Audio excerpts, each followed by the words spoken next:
Welcome, everyone. My name is David Kohanek. I am the publisher of LiberalArtsColleges.com, and I am very pleased to be presenting today an inside scoop on DePauw University in Indiana.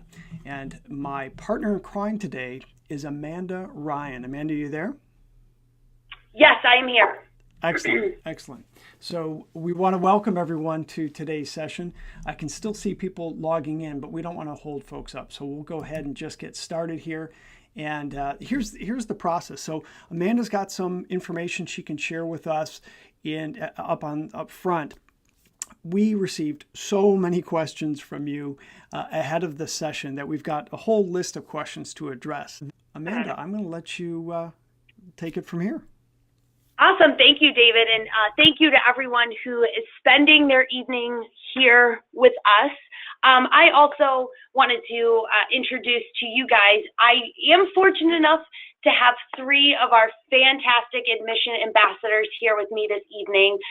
So they definitely are going to be a huge resource to any of you that have questions that it might make most sense for one of our current students to answer for you. So really quickly, I do want to let them introduce themselves before we jump in to kind of the presentation, but just know they are here to answer your questions as well. So I'll start with Angelique.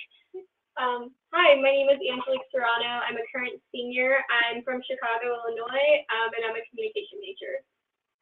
And I'm Quincy Miller. I'm a current senior here, majoring in communication, and I'm actually from Greencastle. My name is Leah Hudgens, and I'm a current senior from Evansville, Indiana, and I'm a double major in biochemistry and global health. Awesome. I hope everyone could hear them. So I just want to go ahead and jump right in a little bit about DePauw University, and please stop me at any point if you have any questions at all. But so as higher education continues to be in the news constantly, one of the things that DePauw has really committed to this past year specifically is how do we communicate to our students, our families, our alumni, the employers that hire our students, the graduate schools that take our students, that we are doubling down on our liberal arts education and our brand of liberal arts education. So again, as higher education really takes a toll in the media of people questioning the value of it, questioning, is it worth the cost? There are a lot of schools out there that are taking really, innovative roads and starting, whether it's new business programs or engineering schools. At DePauw, we have pretty much decided we are so confident in our brand of liberal arts education, and it works, that we are guaranteeing it. So this presentation, while it starts with the gold commitment, really walks through how we're able to make that guarantee to our students. And what the gold commitment is it says to our students, our prospective students, and then our current students, when you're here, you are going to have the freedom to pursue and explore exactly what you want to do. Your passions, your interests, your double majors, your double minors, be involved socially, professionally, academically. You do what you're supposed to do in 4 years. And if you do not have a job within 6 months of graduation, or you're not in graduate school within 6 months of graduation, we as a university will get you your first job, or we will let you come back to the university for a term free of tuition. So it is a promise to our students that if they're going to do everything we ask of them, they will be successful and we will have their back. It's a promise to our alumni that their degree is still it's going to hold a lot of weight generations from now. And it's a promise to our employers that hire our students and our graduate schools that take our students that we are giving them the best, right? They are going to come to you fully prepared, ready to take the ball and run with it. So, and the rest of this presentation will kind of dig into the meat of that and what that actually means. So a little bit about the academics at DePauw. So we are a traditional liberal arts university. We do have a College of Liberal Arts and a School of Music. Our curriculum is really designed to allow our students to explore. I know you guys heard Leah say she's a double major. That's not uncommon at DePauw. Either one of you guys up? Okay, just want to make sure I didn't miss. That is not uncommon at DePauw because of the way our curriculum is built.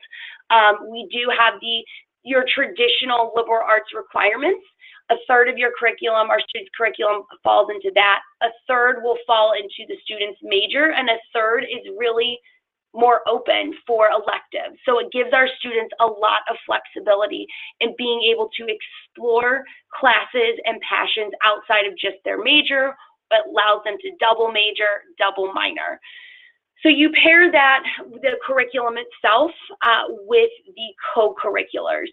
And so we are an undergraduate only university. So that means our students are first in line for access to research, internships, just to their faculty members and staff members in general. They are not waiting in line behind any graduate students, medical students, anything like that. They are being taught by the faculty members themselves, not graduate students. And DePauw is a very collaborative university. I'm sure all of the three students I have sitting here can probably spend an hour each talking to you guys about what they've been involved in here at the university in their now starting their 4th year. And it really is, you know, our students, we are 100% residential campus. So our students are living and learning here all 4 years.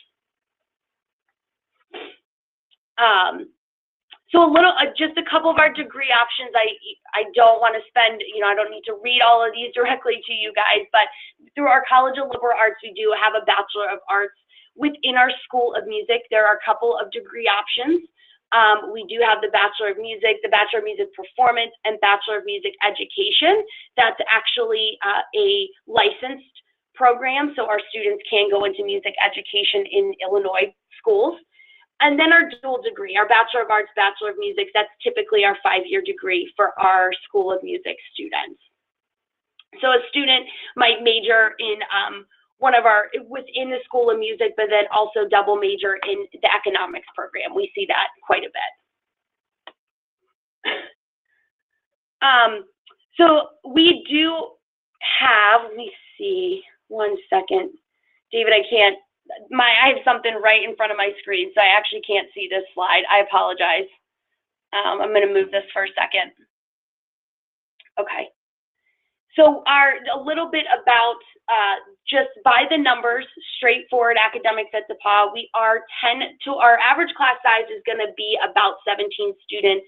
Our student to faculty ratio is 10 to 1. Our 21 departments and 45 majors, the nice thing about DePauw is that our students are able to design their own major. 2 of the most recent majors that had originally been designed throughout a couple of years at DePauw, every year students would come and say they want to design their own major, and global health and neuroscience were 2 that for a few years were routinely being requested by our students.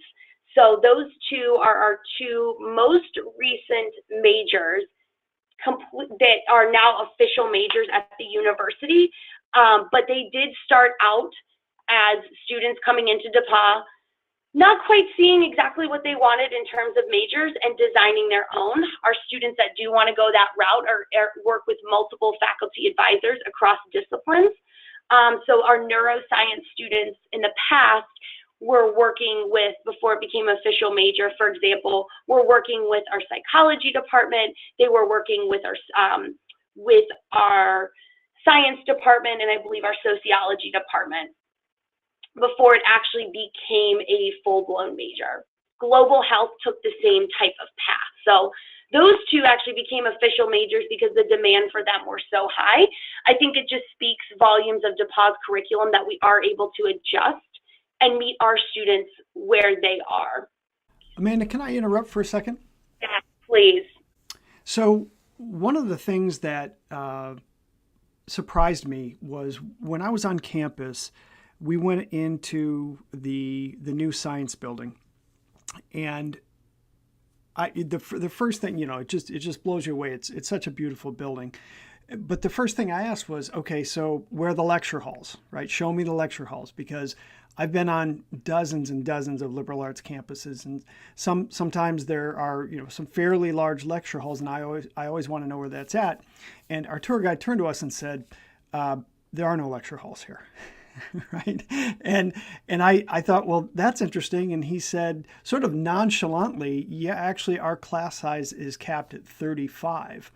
So maybe this is a question for the students that are there with you. But so it's what's been your experience? What's the large? I mean, I saw the average class size there, right? But what's the largest class you've been in? Great question, David. Well, I think for me, this is Quincy. I'm in an intro to psychology class right now, and it's the biggest class I've ever had, and it's 22 students. And it's crazy because I'm a senior, and most of the times I've had like 15 people, and I love it, and I love that environment. But for me, I came into the classroom, there was 22, and it's been the largest class I've ever had at DePauw. And this is starting my senior year. This is Angelique. Kind of just echoing Quincy, my largest class was 25 students, and it was also my intro to psychology course. And just, really as you go farther within your major, the class sizes does get smaller, but it's a lot of those introductory courses that really are, have more students in them because they're trying to explore their options. Yeah, and I mean, I would say the same exact thing. My largest classes have been in the mid-20s, somewhere around there. My smallest class has been about 10 students so far. But speaking on behalf of, the fact that we don't have lecture halls and a lot of our classes are not strictly lecture-based, one thing that families find surprising is when I tell them that as a science major, even my core science classes like organic chemistry and inorganic chemistry, they're not lecture classes. They are discussion-based classes, which makes it easier and better to learn the material, because rather than just having a professor talk at you for an hour, they'll explain the basics to you, but then let you build that information on your own. And it's a very collaborative environment within those classrooms. I think going off of that too, I love that kind of environment, because when you are tested on your knowledge, it's not just memorize and forget. It's very much let's engage with your thinking skills and critical thinking skills. So when you leave, you're not just, this is what I remember forgetting about everything right after I tested it. It's very much you're engaging with what you're learning here. What I find so fascinating about this, and I've got a little different perspective than this, and thank you for sharing. I've got a little different perspective because, as many people on the line know, we conducted a survey of over 10,000 current college undergraduates. And this just isn't the typical experience that people have, and why that's important. And I don't know if the students actually realize this, Amanda, but in my mind, why this is important is that because when students enter college, it's typically that first semester where they really struggle. And no doubt, you've seen your classmates. Some folks did have a harder time. But what we know is that if those are the times where they're going to struggle, and students in the first semester at, for instance, a large university are going to sit in an intro class with 300, 400, or perhaps in my home state, Michigan State, they have lecture halls that hold 600 students. And if a student is going to struggle, especially early, it's going to be in those intro classes, and those are the very largest classes. So I just thought the 35 cap was fantastic, and it really makes sure that, look, if you're having a tough time, and some students do, a professor is going to notice, not a TA, right? Not the discussion group person who's leading it, but an actual professor is going to notice, because they're going to know all those kids' names. So, sorry, Amanda, I didn't mean to hijack there. I find that such an interesting point. No, that's fine. And to kind of, we'll get even further into this. That's just the academic part of a student's first year, right? There's a whole component at DePauw in terms of multiple people acting as support systems for our first year students as they come in, and the academic side of it obviously is the faculty advisor, but part of that absolutely ties into this conversation, which is, as a first-year student, you're not getting lost in your intro classes. If you're struggling, there will be somebody there to help you. So you don't feel like a number, and you won't be a number, and your faculty members will notice. So I'm glad you brought that up, David. All right, very good. Excellent. And so a little bit, continue on the academic side a little bit, but it also blends kind of a perfect example of our academics blending with our co-curriculars is our Honor Scholar and Fellows programs here at DePauw. So these programs live outside of the regular academic curriculum. They are our honors programs for students who are looking to kind of take the next step in their academics and their education here at DePauw. So all of these, the Honor Scholar program, any of you that are familiar kind of with honors colleges or honors programs at other universities, you can kind of think of it in that terms. And these are our students really focus on interdisciplinary skills. They come from majors across the board. There's not one specific type of student in this program. What they all have in common is that they are very intellectually curious. They want to make connections across disciplines. So you can kind of think of it in that terms. The other 4 programs are really focused on more specific types of issues. So our environmental fellows are students who are interested in environmental is kind of misleading in that it's definitely not just for students interested in environmental sciences. It's students interested in sustainability, global issues, public health issues. These students will actually take courses, outside of their regular curriculum and have field work. A lot of our students, a little fun fact, DePauw does have its own campus farm and does have its own nature park. It is about 10 miles. It has 10 miles worth of hiking and running trails. So a lot of our students will actually conduct their field work in our own nature park and campus farm. We do like to say, it's kind of funny, not a lot of people think there's a lot of environmental work to do in Indiana, just considering kind of the state itself. But our students, when they come here, the cool thing about this program is that they actually do have the ability to make a lot of change because of the state of Indiana. So our Management Fellows program is really designed for students interested in any aspect of business, entrepreneurship, marketing, accounting, finance. This is really tailored to those students. Again, they can be any major. We have students that are English majors and Management Fellows. This is not just for students who are economics major. It is open to any student from any major. The kind of signature point of our Management Fellows program is there is a semester-long paid internship component to this. So we do have standing relationships with a number of different companies. We send students to Eli Lilly every year. We actually have a relationship with a company, I believe it's in India for some of our students that are over there. They will travel abroad, so they'll do study abroad and an internship through this program. We send students, one of my former admission ambassadors was doing a social media internship at a small startup company in Austin, Texas when she was here in Management Fellows. So Media Fellows, very similar to Management Fellows in the semester-long internship opportunity for any students interested in any aspect of media. So journalism, broadcasting, TV production. For a while, we were sending students out to the Ellen Show out in LA. We did have students working at the Today Show as part of their internship as well, NBC, all the major media outlets.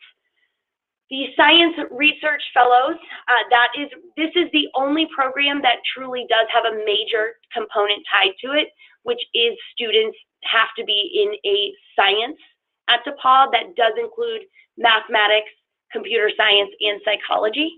This program does guarantee our science research fellows 3 years of a research project. So 3 different research projects in 4 years are guaranteed through this program. I do want to make it very clear, all of our students at DePauw do have the same opportunity as our honors and fellows students. These programs are a little more rigorous, and there is an application process to them, and we can talk about that a little bit later.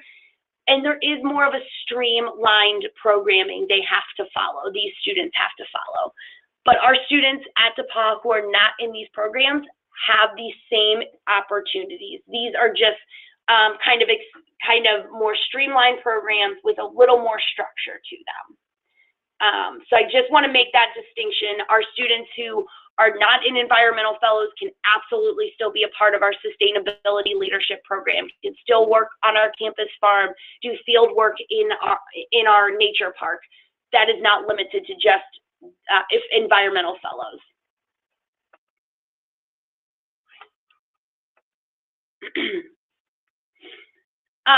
So this kind of transitions right into, again, our honors programs kind of mix the curricular and the academics with our co-curricular, but at DePauw, a big thing for us is making sure every single student who walks out of this door has some sort of experiential or hands-on learning. We don't want a single student to walk across that graduation stage without any sort of real-time or professional experience. So for example, the 3, Leah, Angelique, and Quincy here, they work as interns in our office. So they work for us 10 hours a week, and they act during this time of year when our counselors are on the road traveling. They are stand-in admission counselors for us. They are meeting with families. They're giving presentations. They are recruiting students. So they are not just sitting here running, kind of mindless projects for us by any means. They are a central part of our office functioning, and that's just on our campus, right? That doesn't include the opportunities off of our campus. So kind of the central location for our experiential learning is going to be within our centers at DePauw. We have 8 of them on our campus. One of them that's listed here, our Hubbard Center for Student Engagement. This is really where kind of our career center, study abroad, internship is housed. So our students, we'll talk a little bit, you can see here, our students really do get their hands dirty. When they get here their first year, we are already talking to them about networking opportunities, study abroad opportunities, off-campus study opportunities, the types of clubs and organizations they can be a part of.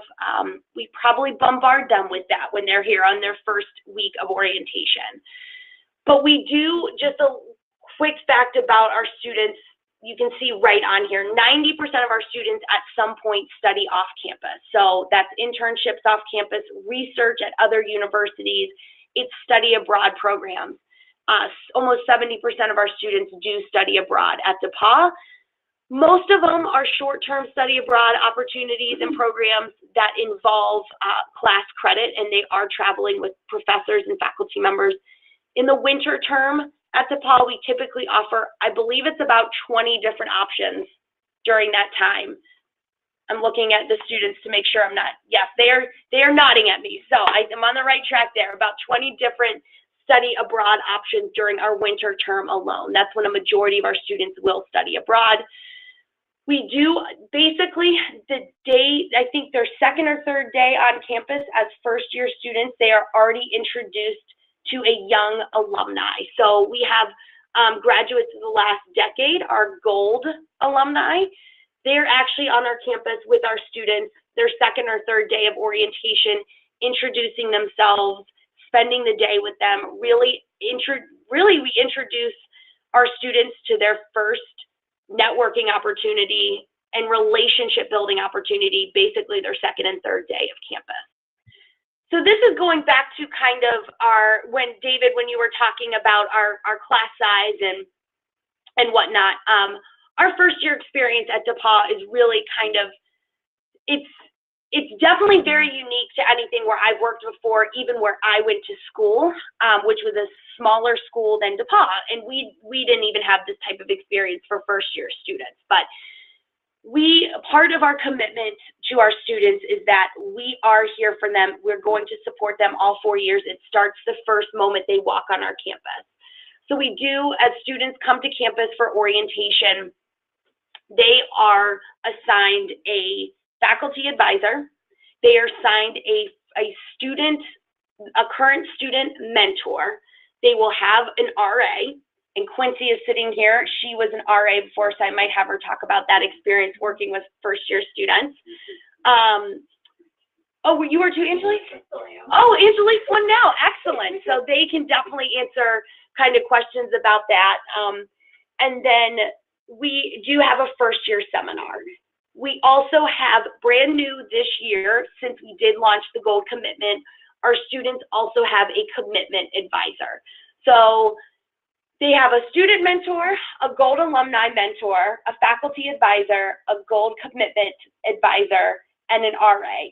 We have 5 people from the first time they step on campus that are there for them to help them navigate this transition. The first year seminar, there are the students in that is a year-long course. They stay with their same faculty advisor throughout the year. Sorry, semester. They corrected me. I apologize. Their faculty advisor will stay with them through the whole year. They will, in their sophomore year, when they are able to declare their major, that is when that faculty advisor may stay with them. They may be assigned to an advisor in their specific major. That first year seminar is really an introduction to what's going to be expected at DePauw. It's very discussion based, but also the nice part about that is typically each first year seminar, in addition to their faculty advisor, is also led and assisted by current student mentors, 1 or 2 of them. So if a student is feeling maybe a little uncomfortable about approaching their faculty advisor, excuse me, or their first year seminar professor, they do actually have current students who are there with them as their mentor during that transition that they can speak with as well if they still haven't quite felt comfortable enough or confident enough to approach a faculty member. We do have our first year students. We try to, as much as possible, have them all live together in the same area of campus. As they do navigate this transition, we want them among other students going through this same process. We try to keep them all together as much as possible without, having to send them up to upperclassmen housing or anything like that. But I do want Quincy and Angelique to kind of jump in and talk about their experience as RAs, since that's another support system for our students here on campus. Yeah, I think my favorite part, I was an RA my sophomore year for first-year students, and then I was also an RA for upperclassmen and upper-class housing. I think one of the main components I love about being a resident assistant is one of our main focuses is building community. So for first-year students, that's making sure that they're not walking by someone in the hallway and they're a complete stranger. It's not the expectation that they're BFFs, but also they feel comfortable in the environment that they're in. And kind of like Amanda touched on, we're basically another mentor. So we do more of the missing home. If they have problems doing their laundry, which is a very common issue, we're kind of there to help them and be that guide to them. But just someone who always has their door open, and it's also just like a friendly face that they can feel that they can always confide in. Yeah, with residential life, there is a very big emphasis on community building. So our resident assistants on campus will do a lot of planning for programming. They typically do programming about once a month, but there are expectations with those leaders on campus that they are intentionally reaching out to their residents as well and trying to connect with everybody. So it's just great to have that connection within your resident hall as well. And it's not just for our first year students where they have this opportunity. Throughout their 4 years, you will have some type of RA, whether it's a first year RA or an upperclassman student, just to have that extra resource and that connection back to campus living, but also just as another way to really build community with your peers and the people you're essentially living with. Awesome. And the commitment advisor, I'll just touch on that very briefly. The commitment advisor actually works with each advisor works with about 15 first-year students. They are helping our students navigate the abundance of opportunities here at the university. So it can be very overwhelming to a first-year student to hear about all the opportunities available to them here and not have someone kind of help them navigate how to access those opportunities. When is the best time to do maybe an internship or research? That is what this commitment advisor is really going to be assisting with moving forward. So just wanted to kind of clarify that since it is a new position to our university. I'm going to be very brief with campus life because I do want our 3 students to let you guys know what they are actually involved in on campus, because it's quite a bit. But just you guys can see it here. We do have over 100 student organizations on our campus for about 2,100 students. So our students are very active. They make campus, you know, they are why this campus is so active and busy and bustling, really. We do have about, it's under 70% now. It's actually closer to 65% of our students are in Greek, are Greek students in Greek chapters. I will not, you guys can read what's on the screen here in terms of what we do offer our School of Music, athletic programs. We are Division 3. The Oven Lecture Series is something that's really unique to DePauw. Through generous donors to the university, we do bring on multiple Oven Lecture speakers every year. These are artists, entertainers, politicians, world leaders, innovators, entrepreneurs. Our students have access to these lectures for free, and they come to campus. I think we typically have 2 a year. Some of the most recent ones was Leslie Odom Jr. We had Malala on campus, Sophia the Robot, Jenna Fisher. We've had David Cameron. We've had, years ago, we had Jane Goodall. We had Bill Clinton. We had Spike Lee. Our students were actually getting to, our students are getting to see these individuals in action live in Greencastle, Indiana. So we do like to say in our office, we bring the world to Greencastle. So if our students decide they don't want to be a part of the 10% that decide to do something off campus during their time here, it's not a problem. We're bringing it to them anyway. So, and before I do want to give these 3 lovely ladies the opportunity just to let you know what they're involved in on campus so you can kind of get a sense of what our students are doing on a day-to-day. Who wants to start? Leah? They're all pointing at Leah, so Leah's going to go first. Well, you heard Amanda mention earlier the Honors and Fellows programs. I will note that I am a Science Research Fellow on campus, so that's something I'm involved in. I am involved in Greek life as well. I held a leadership position within the National Panhellenic Conference, which is kind of the umbrella over our Panhellenic chapters here. I'm also involved in Phi Delta Epsilon, which is our pre-medical fraternity on campus. I'm in TIMI Global Health. I've also done college mentors for kids. And I'm pretty sure I'm leaving quite a few things out, but those are just kind of the main things that I'm involved in. So currently right now, I obviously serve as an intern for the Office of Admission. I'm also involved in Greek life as well. I'm a math tutor. I'm a mentor for an organization called Young Life. In the past, I've been a resident assistant. I've been a speaking and listening tutor. I used to serve on a board for a coffee company run by students known as Bagos. So I used to be the event planner for them. I also was the vice president for a little bit as well. And I'm sure I'm also leaving out a lot of stuff, but that's kind of a lot. So for me, I'm also a Posse Scholar, which is a part of the Posse Foundation. I am a 3rd-year resident assistant. I'm involved in one of our dance groups on campus, as well as our chapter of Oxfam America.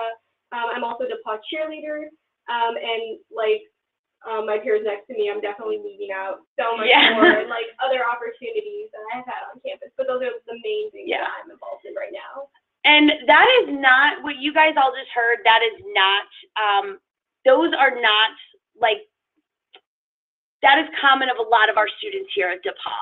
They all take their own path. They're all involved in their own things. They're, you know, there's some overlap amongst our students, but they are all really doing they're taking their own path, and they're all staying as equally busy and involved as they do it. So these are not necessarily, when you hear, every time I talk to different students on this campus, I will hear the exact amount of activities rattled off and involvement rattled off. It'll be completely different what they're involved in and what they're doing, but this is kind of the nature of the university here. So Yeah, Amanda, can I jump in? yeah, David, can I let Leah was just about to say something. I'm sorry. Sure, yeah. Yeah, so one thing I always tell families is that I feel like DePauw really does attract a certain type of student. We do really attract students that are highly passionate, are highly involved. And, one thing we want to see is when we're looking at prospective students is what would they contribute to the DePauw community. And I always tell people, if you go to any DePauw student and you say, list off the things that you're involved in, it will take them 2 hands to count. So just on the involvement side, we do really have a very highly involved student body. Go ahead. All right, so I want to dig into this Greek thing just a bit. Sure. So Amanda, what percentage of the student body is involved in Greek? It is around 65% right now. Okay, so for those of you on the line, you're probably saying that number seems high, and I think for many colleges it is. When I was on campus, I asked the question about the Greek life and the Greek involvement, and what I found to be interesting was what DePauw does is they say in the first couple months on campus, none of the first-year students are allowed to participate in the Greek activities. The idea being that they want those students to get to know their own classmates and to get involved in different activities on campus before going down the Greek path. Now, I'm curious, how does that play out in reality? I guess I'm asking the students. Yeah, so I'm actually going to let Leah jump in on this because she actually does want to make one quick clarifying statement about that too. Yeah. So it's not that our first-year students cannot participate in any Greek activities at all. It's that they are not allowed on Greek property. So that means that they can participate in Greek activities like philanthropy events and a bunch of the other events, lecture series that are brought in by the Greek chapters just are not hosted on Greek property. So just to clarify that a little bit. And the bulk, if not all of the philanthropy events and lecture series that are brought in are hosted in university spaces that are outside of the Greek chapters themselves. And then working on the Panhellenic Council kind of gave me the back end to some of that Greek stuff. And it really does end up benefiting our students more so just because they do, like you said, get to come in and experience that adjustment to college rather than being thrown into the Greek system here right off the bat. And I do think that speaks, and Angelique and Leah correct me, but I think what it speaks to also is that just how much our Greek organizations do provide on-campus activities outside of just their property, right? So they are bringing in speaker series that are open to everyone. They are bringing in, there are community service events that they're hosting that are open to all of our students. So I think that's probably a big misconception that gets lost in a lot of this is what our actual organizations do bring to campus that are open to the public, and it's not exclusive to only Greek students. Absolutely. And the biggest, or actually the most recent example I can think of that is Delta Gamma collaborated with one of the organizations on campus, and they recently brought in Tamara Burt, who is the founder of the Me Too movement. And all of these events that we have, especially some of those lecture series, we encourage everyone to come to, and they are not exclusive by any means by Greek letters. Did that answer your question or your comment, David? Yeah, that clarified. Thank you very much. Okay.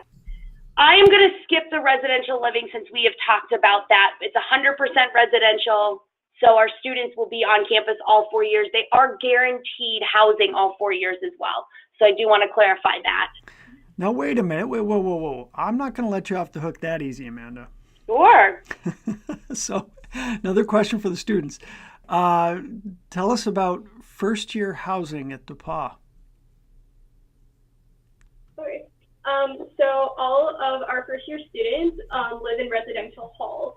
So our first-year students, they don't live in any type of apartment or duplex-style housing.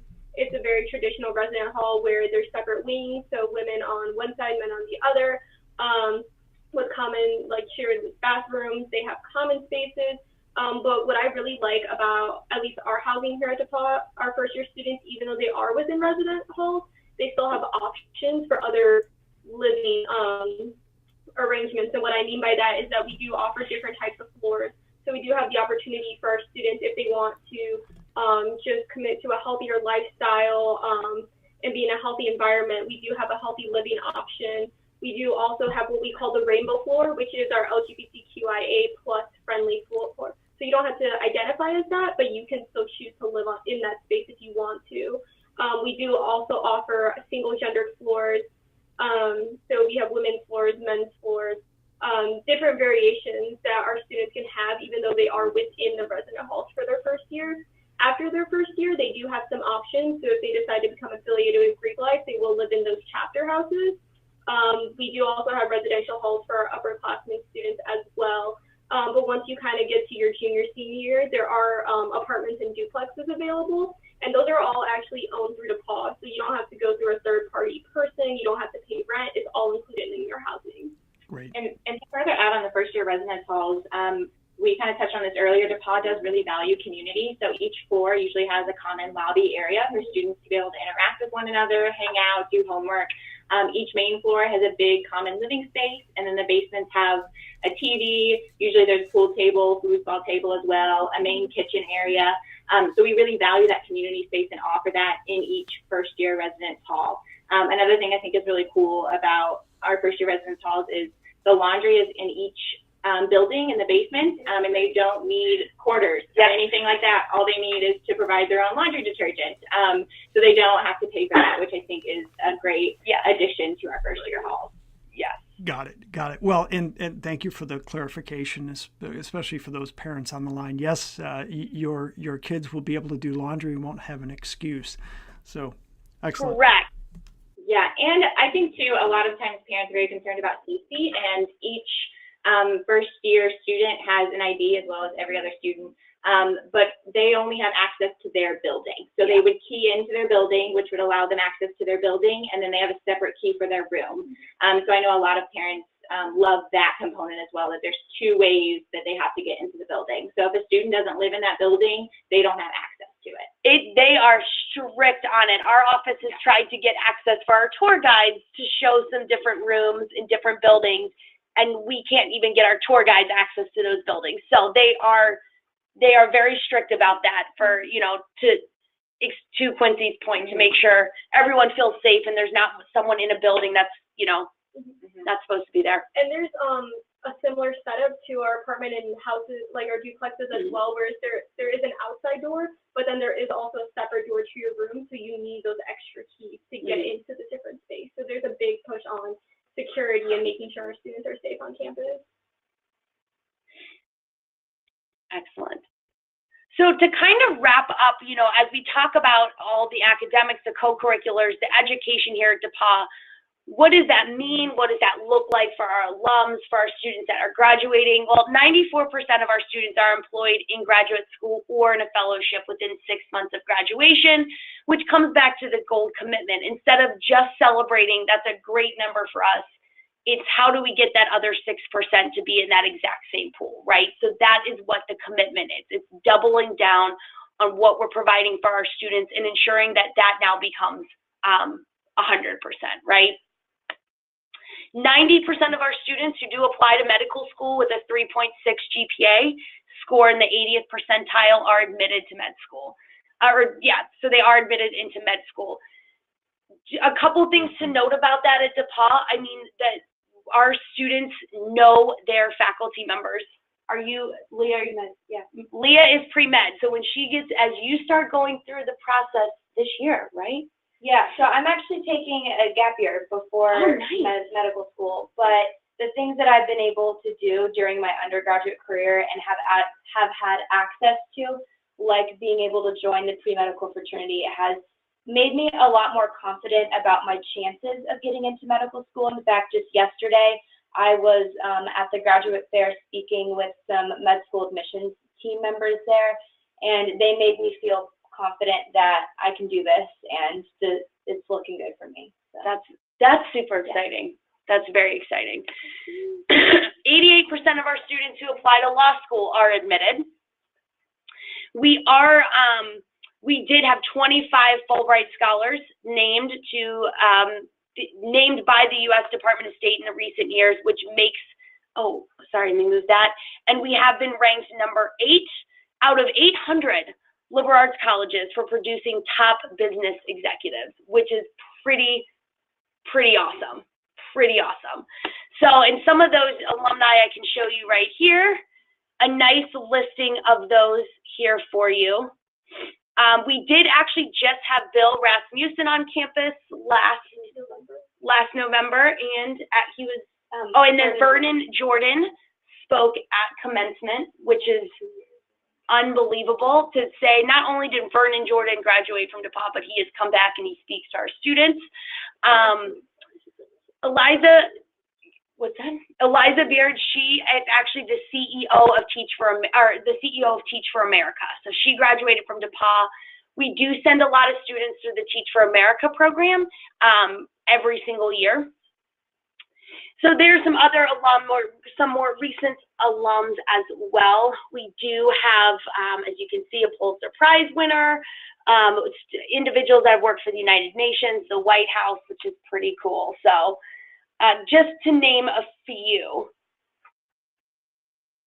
Also, the CEO of General Mills went to DePauw. We kind of have a running joke around here, and I apologize if anyone on the line went to Kelley School of Business, but we kind of have a joke of like, if you want CFOs, you'll find them from Kelley School of Business, but if you want CEOs, they come from DePauw. So that's kind of our, if you're looking, we kind of joke about that around here, but we do have several CEOs that have come out of DePauw, which is pretty impressive. Little fun one for you sports fans, Brad Stevens, the Boston Celtics coach, went to DePauw as well. There's a fun little YouTube video of him back in his day playing here on campus. So just a quick listing of some of our top employers that our students tend to gravitate towards, and these employers know DePauw students. They continue to hire them every single year because they know the quality that they're getting. Lilly is a huge one for us. As Teach for America, you guys can see them on here as well. So these are just, this is not even the full listing by any means. These are just employers that tend to hire students every single year. I'm turning this over to Angelique real quick. Also on that list for Angie's list, Angie Hicks is also an alum of DePauw. Yes, former CEO and founder of Angie's list. So yes. I know, right? Some of our top graduate programs, again, where our students do get into regularly. So a lot of our students tend to stay in the Midwest. Those from the Midwest will tend to stay in the Midwest for graduate school.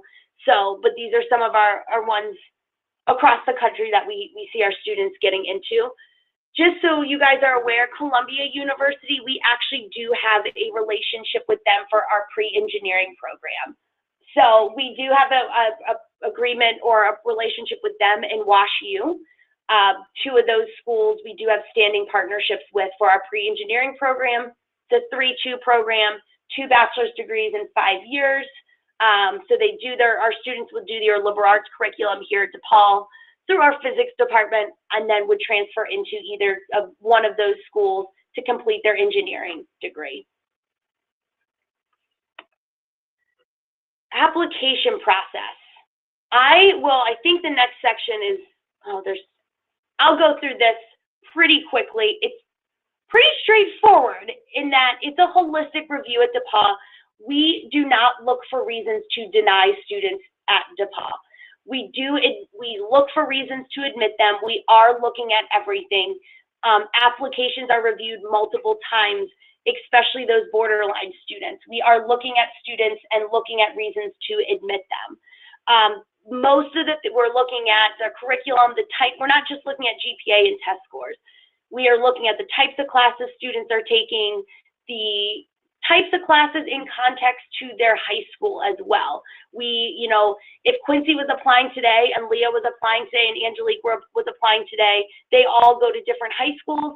We are looking at them in context to their high school. Are they taking classes that are challenging, that are, if the school only offers 5 AP courses, are they taking at least 1 or 2 of those? So we're looking at every student in context to the opportunities available at their high school, how they've done there. We do read the essays. I promise you that. We do read the essays. We do read letters of recommendation. We do require 1 letter of recommendation from either a school counselor or a teacher. We do not need from both. Or a coach, we'll take from a coach, we'll take from a church leader, you know, anything in that realm. We do look at the activities they're involved in. A lot of what Leah spoke to is students, are they going to be successful balancing their academics with how involved they're going to be here at DePauw, right? So it is a holistic review. As soon as a student applies, they are automatically considered for a merit-based scholarship at DePauw. So if they are admitted, they will receive that information in their acceptance packet. We also always encourage students to file the FAFSA, even if they think they're not going to qualify for anything. DePauw does have a very nice, robust financial aid review process. And as you can see, last year, 98% of our students did receive some sort of financial aid, whether that it was just merit, was need-based, or a combination of both. And then our application deadlines, we are on the common application. We have our own DePauw application. And we, at some point this month, fingers crossed, will be up and running with our coalition application as well. So you can find us in 3 different ways. We have 4 different deadlines. Early decision 1 being November 15th, early action December 1st, early decision January 15th, regular decision February 1st. Majority of our students apply through our early action program. We do get about 70 students applying early action every year. This is our first year, early decision each year. This is our first year with early decision 2, so I can report back on those numbers after the year. That is enough of me. All right. What questions can we get answered for you guys? All right. So as I had mentioned at the beginning, we do have some questions that came in ahead of time. So I'll ask some of those now. Amanda, one of the questions that came in is, who's the student who would be happiest at DePauw? Yeah, I kind of touched on this briefly when I was talking about the involvement aspect, but I genuinely do believe that the happiest student here at DePauw is going to be one of those students who wants to be involved and is willing to take initiative in different types of programs across the board. Those students who want leadership opportunities, I mean, at one point I held 3 different leadership opportunities in different organizations I was involved in. Additionally, students who are willing to step outside of your comfort zone. We have, like Amanda said, a lot of our students decide to study abroad, and that can be something that very much will get you outside of your comfort zone. I mean, even spending 2 weeks out of the country can be daunting enough for someone who's never been outside of the U.S., let alone to moving out of the country for 4 months and having that independence. So definitely the kind of student who wants to be involved, is highly passionate, and is willing to step outside of their comfort zone. And then coming back to the academic side, someone who wants, to challenge themselves when it comes to the academics. I know for me, that was one of the big drawing points to DePauw. Leah summed that up nicely. Angelique and Quincy agree. The other thing I will add is that not every student coming into DePauw knows that they have the potential to be a leader. And so I think what Leah also touched on is that a student who they might not know they're going to be a leader. They might not know they're going to develop leadership skills, but there's something inside them that's open to new experiences, open to learning, really, and are curious. not all of our students that walk through this door on day one are leaders, but they sure as heck develop into them while they're here. And I think that takes a special kind of willingness to step outside your comfort zone and be willing to take in new experiences. Great. Okay. So we got a question that came in from Ellen. She would like to know the acceptance rate for early decision, early action, and regular admissions. Sure. Early action or early decision acceptance rate is right about 90%. We don't get a ton. Like I said, we get about 70 students early decision every year. Our early decision students in general tend to be athletes or more of our borderline students who know DePauw is where they want to be. We do encourage those students, if this is their top choice and they might be a borderline student, go early decision. It shows the affinity. We know they want to be here. And then our athletes, like I mentioned. Our early action is going to be right around, I'm trying to think here, I think it's close to 60%. I can easily pull those numbers for you, Ellen, and get those exact for you. And then our overall acceptance rate to the university is 64%. I would pull up, I have the numbers right on my computer, but you guys would get to see my mess of an email, of my email inbox. So I will spare you that.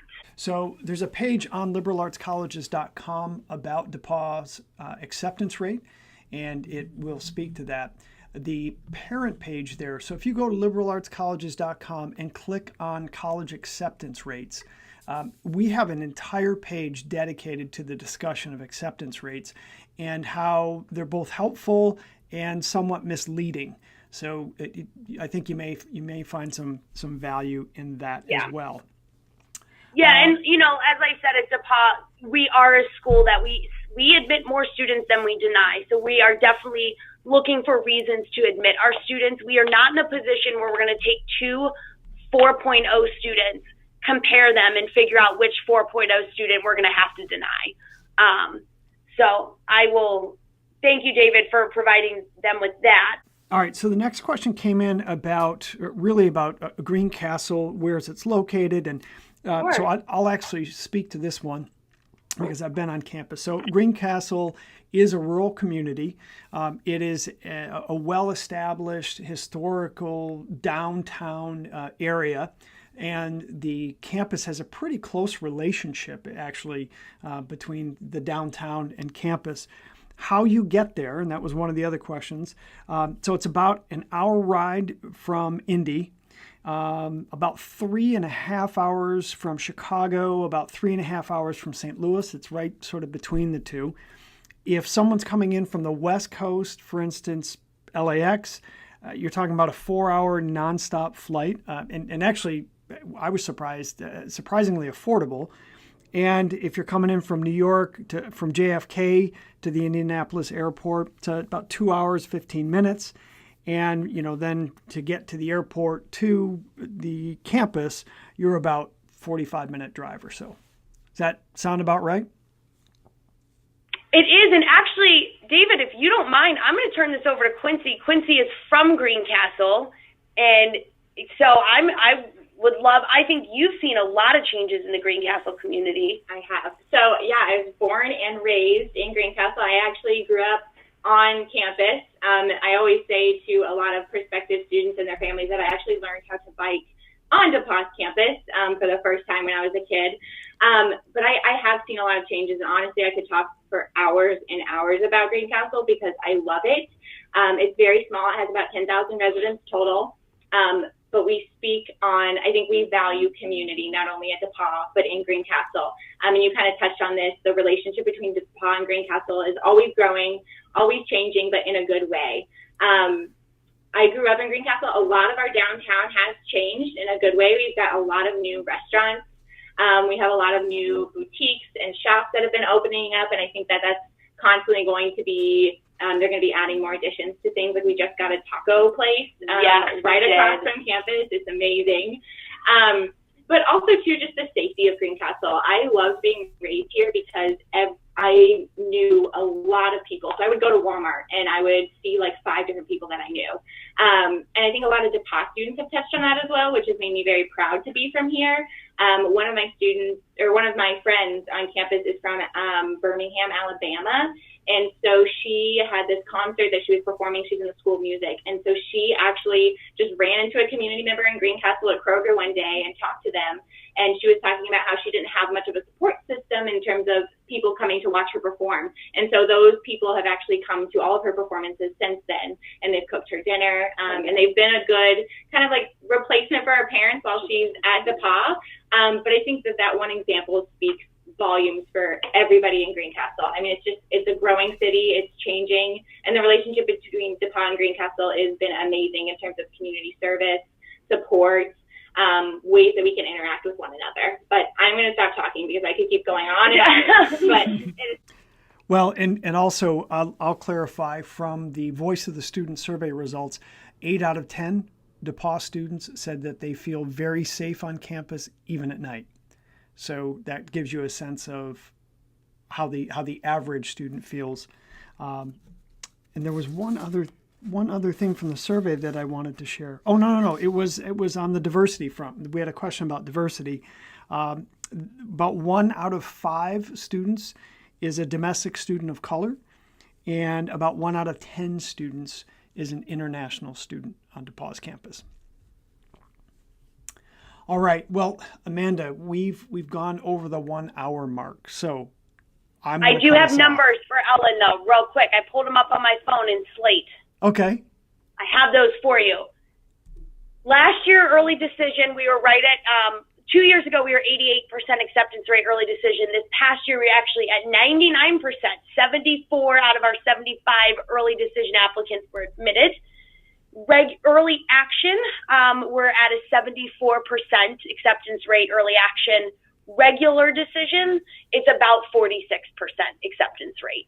And like I said, ED2, we will have those numbers for you guys at the end of this season, since it's our first year with it. So, all right. So the lesson there is, if you're very interested in DePauw, then you want to do early decision or early go action. early.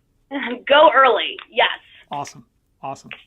All right. Well, I want to thank the entire DePauw team for investing this time with us and sharing all this information about DePauw and answering the questions.